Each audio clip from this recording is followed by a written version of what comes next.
Ibu-ibu punya rumah tapi pas dibuka pintunya itu rumahnya udah nggak ada langit-langitnya. Jadi kalau saya nyari donatur, malah donaturnya kecil sedikit.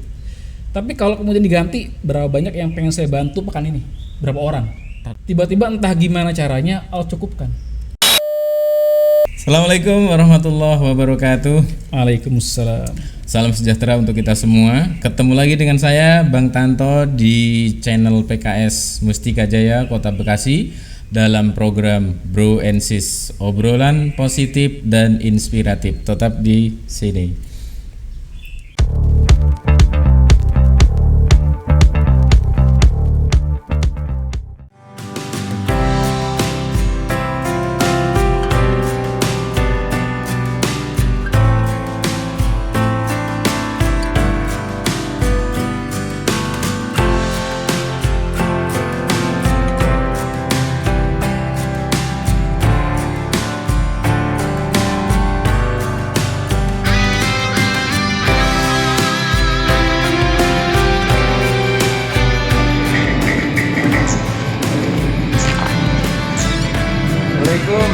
Waalaikumsalam, Bang Kambo. Kita mau ngobrol-ngobrol ya? Boleh.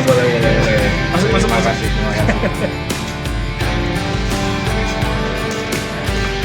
Oke. Ada Bro Ilham. Sip. Betul ya? Sip, betul. Iya. Bang Tanto, ya. Boleh kenalan dulu ya? Boleh. Namanya siapa? Nama lengkap Muhammad Ilham Pramudi. Muhammad Ilham Pramudi.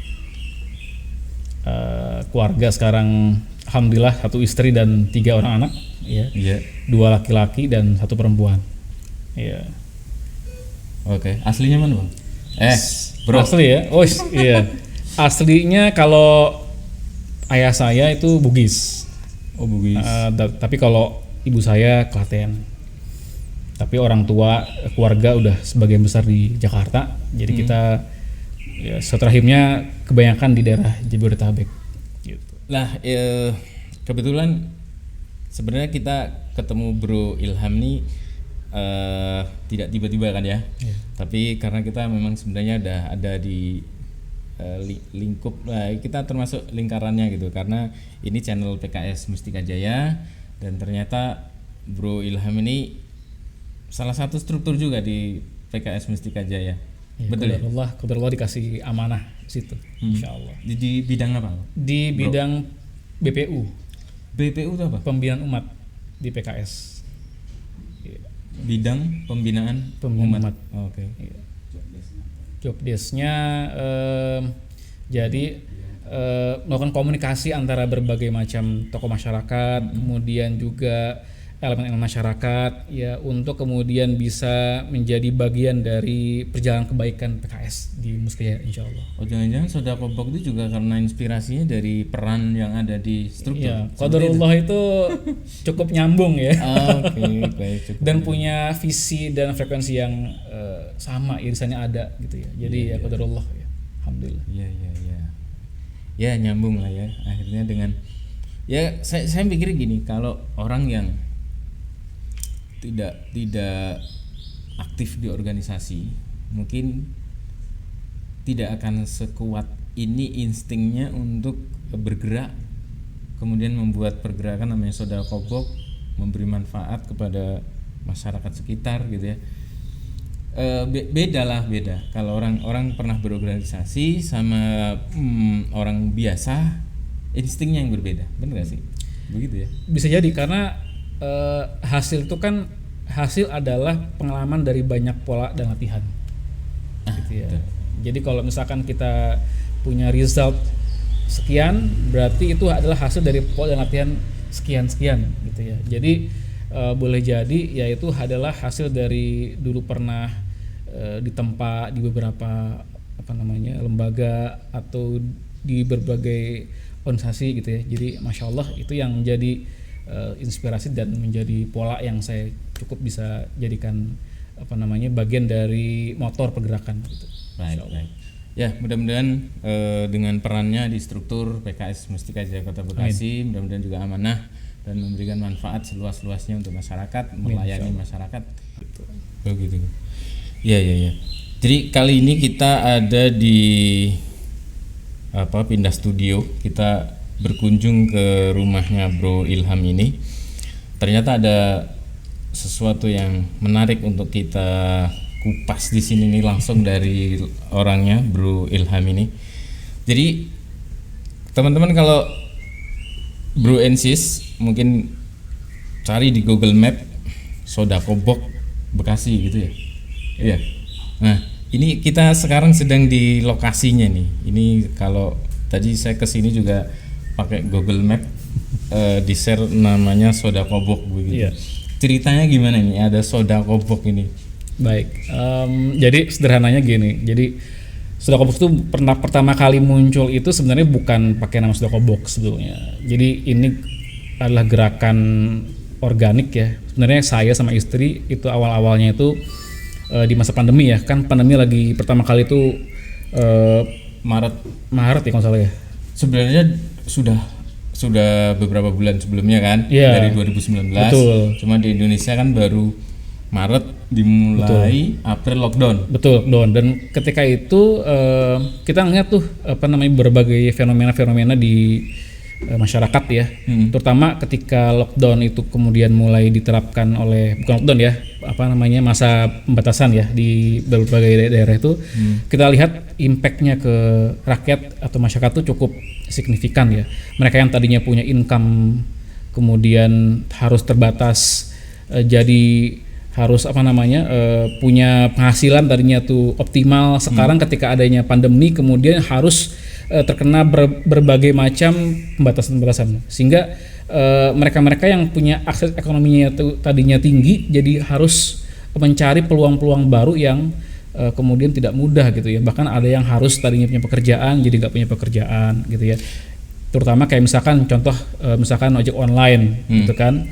Mereka biasanya dapat penumpang sekian, setelah ada pandemi orang semua dibatasin kemana-mana, sehingga mereka harus kemudian mencari cara agar dapetin pelanggan yang tadinya itu optimal sekarang jadi nggak bisa banyak-banyak begitu ya. Jadi mulainya bulan apa di 2020?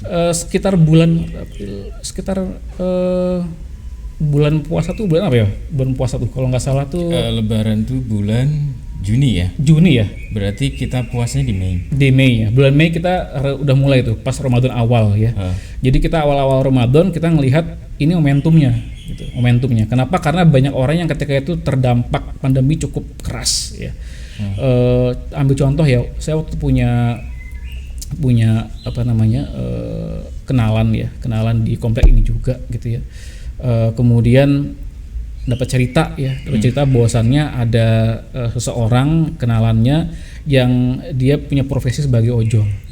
Itu kalau misalkan siang-siang itu harus sering pulang ke rumah semenjak pandemi. Kenapa? Karena dia harus menghemat uang makannya. Uang makannya nggak bisa lagi makan di rumah. Makan di rumah. Ini hampir seminggu dia nggak bisa dapat orderan. Hampir seminggu. Ini orangnya langsung ke saya cerita karena dia istri dari yang terdampak tadi. Gitu. Terus ini Sodakobok ini secara pendirinya, terus siapa yang ada di belakangnya, berapa orang timnya gitu, siapa aja tuh? Awalnya hanya saya sama istri ya. Jadi ketika itu awal inisiatif pertama tuh ketika pas Ramadan ya, kita awalnya cuman pengen berbagi makanan karena kan orang itu paling gampang itu ya untuk mengobati rasa lapar ya makan kan begitu ya. Akhirnya kita bikin ya udah kita bagi-bagi makan aja pas bulan Ramadan. Ya. Akhirnya diawalin dari 30 box nasi, itu kami sama istri itu awalnya langsung terjun ya, masak sendiri ya di rumah. Berarti bagi-bagi sendiri di rumah. Berarti sumber dananya juga dari sendiri waktu awalnya pertama. Begitu. Itu 30 box. Kita yang masak, kita yang kemudian bagiin sendiri. Alhamdulillah qadarullah ada teman-teman yang penasaran nih gitu. Ini bagi-bagi makanan ya? Oh iya, saya lagi bagi-bagi makanan karena ternyata ada sebagian struktur yang membutuh-butuh banget, terutama di Cimuning ya, di kawasan marginal tuh ada di belakang sini, yang dia tuh bahkan saya pernah ada fotonya tuh yang waktu sahurin tuh ibu-ibu punya rumah tapi pas dibuka pintunya itu rumahnya udah nggak ada langit-langitnya gitu, karena memang dia nggak dapat akses ekonomi secara optimal dari wilayah-wilayah terdekatnya gitu ya. Akhirnya kita masuk ke sana, kita berikan makanan dan kemudian kita dokumentasikan. Hasil dokumentasi itu kemudian sama teman-teman dilihat. Saya mau dong ikutan dong gitu. Teman-teman nih maksudnya siapa? Teman-teman circle terdekat aja, kayak misalkan masih di sekitar perumahan, kemudian teman-teman ya grup WhatsApp gitu ya. Kan kita update di WhatsApp ini apa namanya status ya. Kemudian dia ngeliat tuh, saya boleh nggak ikutan? Gitu ya. Awalnya jadi begitu. donatur. Iya, jadi donatur. Saya pengen dong gitu ya. Cuman memang waktu itu kita terbatas ya, karena kan pertama awalnya 30 box itu kita masak sendiri. Yeah. Dan itu sangat kewalahan karena kita bukan orang yang memang kerjanya di tukang masak gitu ya. Nggak punya warung Nggak makan. punya warung makan juga karena memang inisiatifnya adalah ya udah gerak aja langsung gitu ya. Bergerak karena orang butuh, kita bismillah aja tanpa planning gitu ya, tanpa macam-macam, udah bismillah gerak langsung. Yang kemudian setelah itu teman-teman mulai banyak yang bertanya dan ingin kemudian bergabung karena dia nggak bisa langsung menyalurkan langsung ke tempat lokasi, akhirnya nitip. Boleh nggak saya nitip? Saya bilang kalau nitip, saya bilang kondisi sekarang kayaknya saya harus butuh bantuan. Gitu. Iya. Berarti sampai sekarang masih jalan? Sejalan alhamdulillah. Oke, terus apa namanya? Distribusinya tuh kemana aja? Kalau dulu kan masa pandemi orientasinya untuk orang-orang yang banyak mengalami kendala di ekonomi gitu, betul. Apalagi orang-orang yang sifatnya kerjaan serabutan, ojol dan sebagainya. Sekarang masih distribusi dengan pola yang seperti dulu ketika awal didulukan atau sudah berubah target nih yang distribusinya? Jadi seiring berjalannya waktu kita kemudian melihat bahwasannya yang terdampak ini ternyata tidak sedikit ya. Juga kemudian kita punya inisiatif juga ya, melihat bahwasannya gerakan berbagi nasi ini direspon cukup baik ya, baik oleh penerima manfaat ataupun mereka-mereka yang kemudian ikut bareng kami gitu ya, menitipkan sebagian dari donasinya untuk disalurkan ke mereka. Kemudian dari situ kita berusaha untuk memperluas area segmen penerima manfaat ya.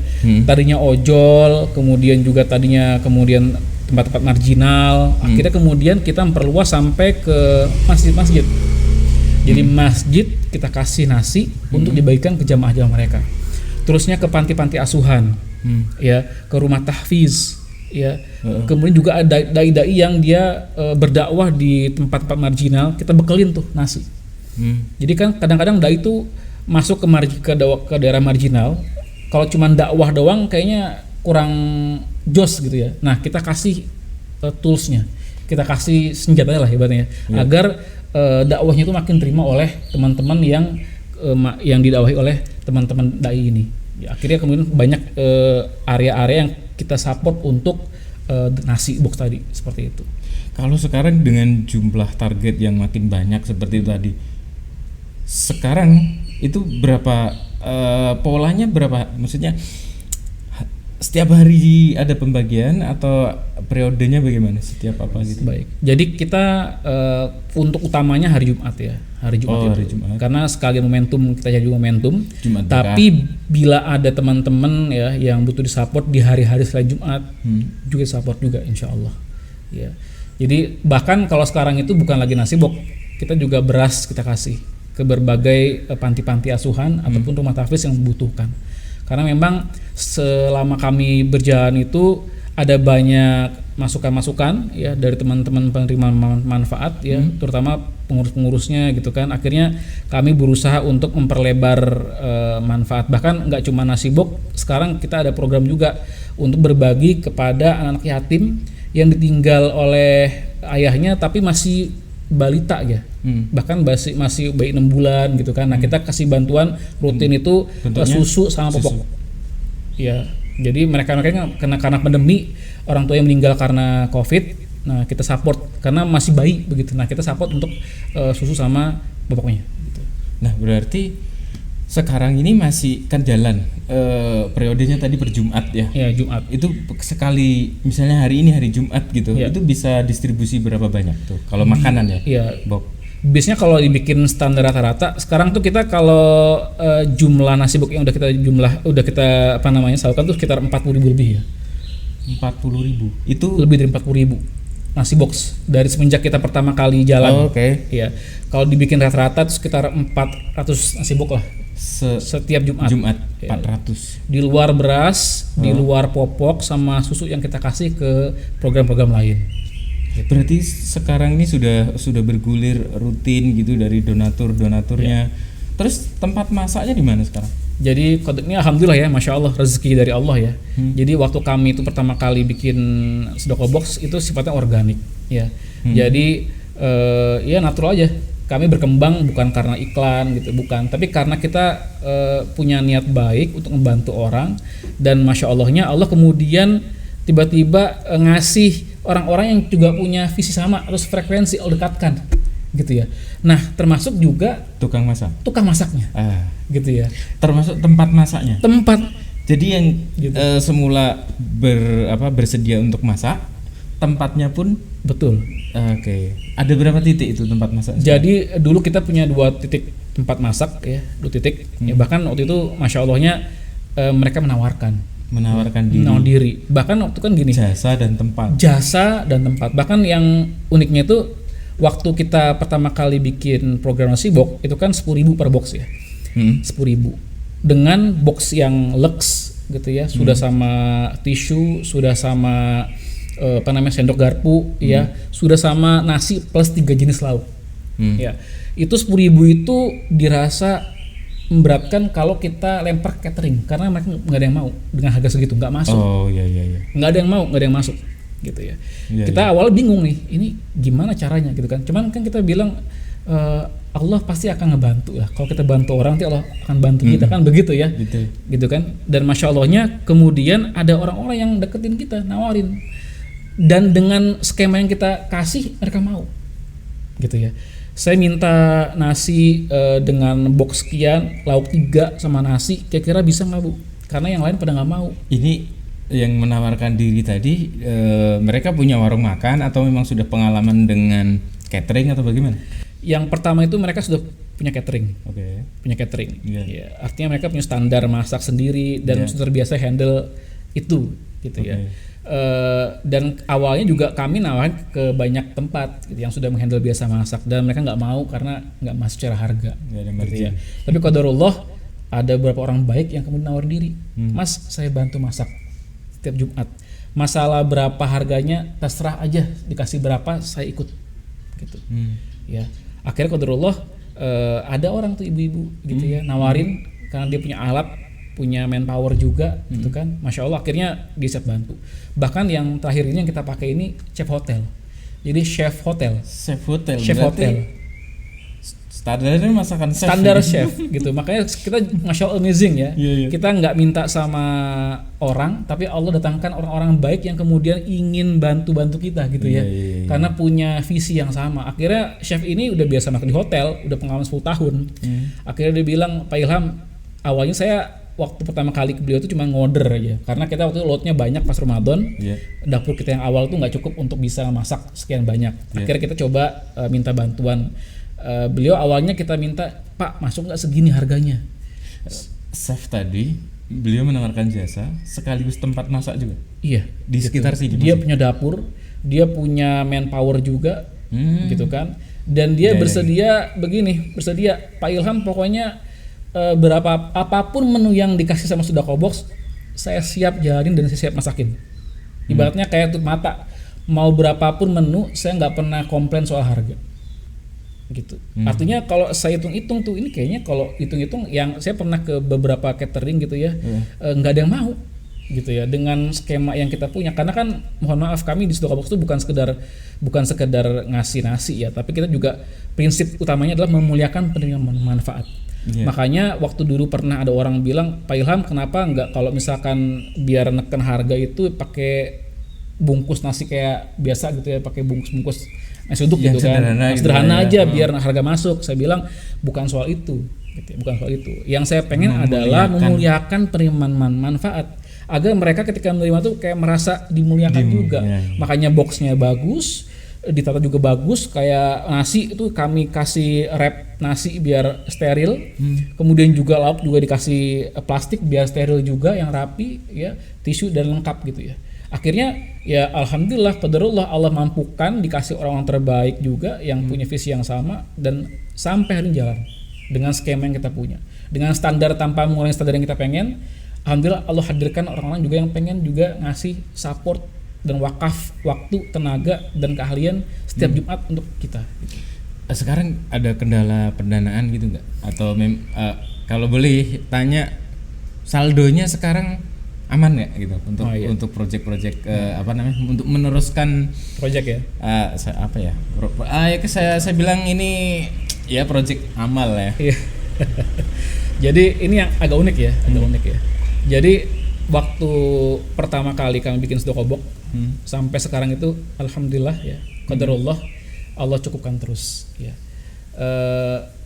Apakah ada naik turunnya? Ya pasti ada gitu. Nomboknya juga pasti ada nomboknya. Tapi itu bukan nombok ya. Bahasa kami itu peluang amal yang Allah sediakan buat kami. Masya Allah. Gitu ya. Bukan nombok. Mungkin orang lain bahasa nombok, cuman kita peluang amal lah ibaratnya. Yeah. Dengan skema seperti itu gitu kan. Bahkan nasi boknya kami salurkan sampai tempat ya. Bukan cuma sekedar nasi doang kita sediakan, tapi sampai tempat pun kita salurkan ke punya manfaat. Kita punya TPS, teman peduli sedekah di berbagai titik gitu kan. Nah, ini masalah pembiayaan donasi. Mas Ilham gimana Bro Ilham gimana caranya kok bisa punya donasi yang cukup gitu kan?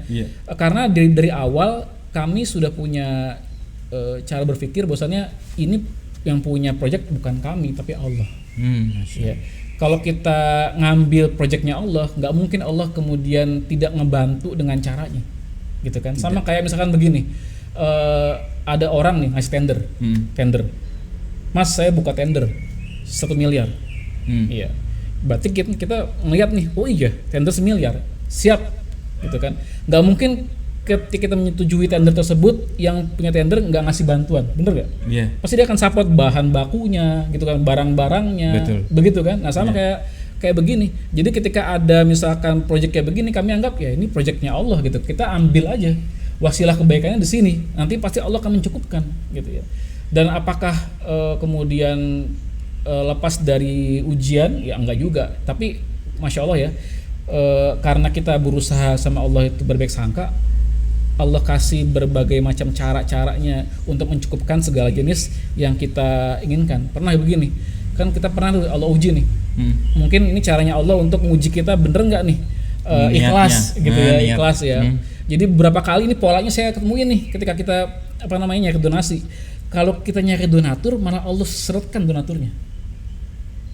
Begitu. Bener. Kalau nyarinya donatur malah seret donaturnya. Fokus jadi gini. Yang nyari donatur tuh artinya fokus ke marketing donasi. Iya, donasi. Jadi kalau saya nyari donatur, malah donaturnya kecil sedikit. Tapi kalau kemudian diganti, berapa banyak yang pengen saya bantu pekan ini? Berapa orang? Target. Gitu ya. Target volume yang yang pengen saya bantu berapa orang? Iya. Tiba-tiba entah gimana caranya, Allah cukupkan. Ya. Sekarang masih di angka itu ya 400-an. 400-an lah kira-kira. 400 ya, plus minus ya, plus minus. Iya. Gitu. Berarti 410.000 4 jutaan ya setiap pekan? 4 juta lah orang di luar dari beras, di luar dari popok susu, ya itu program-program lain ya yang kita punya gitu ya. Jadi secara standar sekian, sekitar 400-an seperti itu. Lah, iya. Mungkin melalui forum ini, melalui podcast ini, kalau saya nggak boleh ngundang ya. Nggak boleh ngundang donatur takut diseret kan. Ya udahlah, pokoknya para bro and sis yang lihat channel ini mungkin saya nggak ngajak kok, cuma ini aja ya, ini tadi ceritanya begini. Kalau mungkin ini pengen bergabung dengan tim Sedekobok ya, mungkin nanti ada infonya di deskripsi lah ya, insya Allah ya. Karena kalau di kami nggak pernah nyari relawan ya. Iya. Karena insya Allah kalau saya yakin ya yang namanya relawan orang baik itu akan mendekat dengan sendirinya. Iya. Ya, artinya yang punya visi yang sama, membantu orang gitu. Sama kayak kita di sini kan punya nama ya, namanya pasukan pemburu pahala. Masya Allah. Gitu kan, pasukan pemburu pahala. Kita punya kaos juga gitu kan. Pasukan pemburu pahala. P3. Iya. Pasukan pemburu pahala. Ya. Menarik. Tapi gini, orang-orang yang bisa sefrekuensi sampai jadi apa tadi, pasukan pemburu ya. pahala. Artinya kan nggak mudah juga untuk ketemu orang-orang yang sefrekuensi lagi ya. Tadi apalagi kalau udah punya komunitas pasukan pemburu pahala itu berapa kira-kira, dan masih di sekitar sini aja atau udah mencakup kota Bekasi atau misalnya belum? Ya. Masih. Jadi yang unik adalah pasukan kami ini pasukannya jarak jauh semuanya, Jarak jauh. online semua. Kami kalau rapat ya itu semua online. Ada yang di Depok, ya, ada yang di Tambun, gitu kan. Kami kalau misalkan pasukan yang bisa ketemu itu kayak dapur, nah itu di daerah di sini. Oh, gitu harus kan. terpusat di sekitar sini. Betul, gitu ya. Ya. Karena kalau kami lihat tuh yang namanya gerakan kayak begini kan memang ya hanya orang-orang yang punya kesamaan nilai gitu ya, pengen bantu orang yang kemudian nanti Allah dekatkan tuh kayak magnet gitu kan, nanti Allah cari tuh orang yang punya frekuensi yang sama gitu. Jadi kami nggak pernah nyari relawan, tapi kalau misalkan ada teman-teman yang punya nilai yang sama, ingin bantu orang, kami terbuka untuk bisa bareng-bareng join, kemudian sama-sama bantu orang dengan segala macam jenis peluang aman sedia. Iya. Gitu ya. Ya, alhamdulillah ini udah cerita panjang ya tentang Sodakobok. Saya cukup jelas sekarang. Iya. Artinya dimulai dari niat seperti itu ternyata Allah mudahkan, baik dari sumber dayanya, dari pendanaannya, sampai akhirnya semuanya berjalan sampai hari ini. Ini bisa jadi inspirasi juga buat kita semua dan sangat positif, cocok dengan tema kita, obrolan positif dan inspiratif. Bro and Sis. Makanya kita dari dari tim podcast ini sampai kita datang ke mana nih? Markasnya nih, Sodakobok. Sederhana aja sih. Iya, oke. Nah, ini kita ada betul udah disiapin nih. Masya Allah, luar biasa. Boleh saya buka ya? Biar kelihatan. Ini Masya Allah. cenderamata lah dari kita, podcast Bro and Sis. Ini ada kaos, apa namanya? And Sis, obrolan positif dan inspiratif. Channel YouTube PKS Mustika Jaya. Masya Allah. Berkah. Nah, di bawahnya silakan subscribe, like, komen, dan share. Oke, nah kaos ini bisa juga dipesan di channel kita ya Bang Jis. Next time.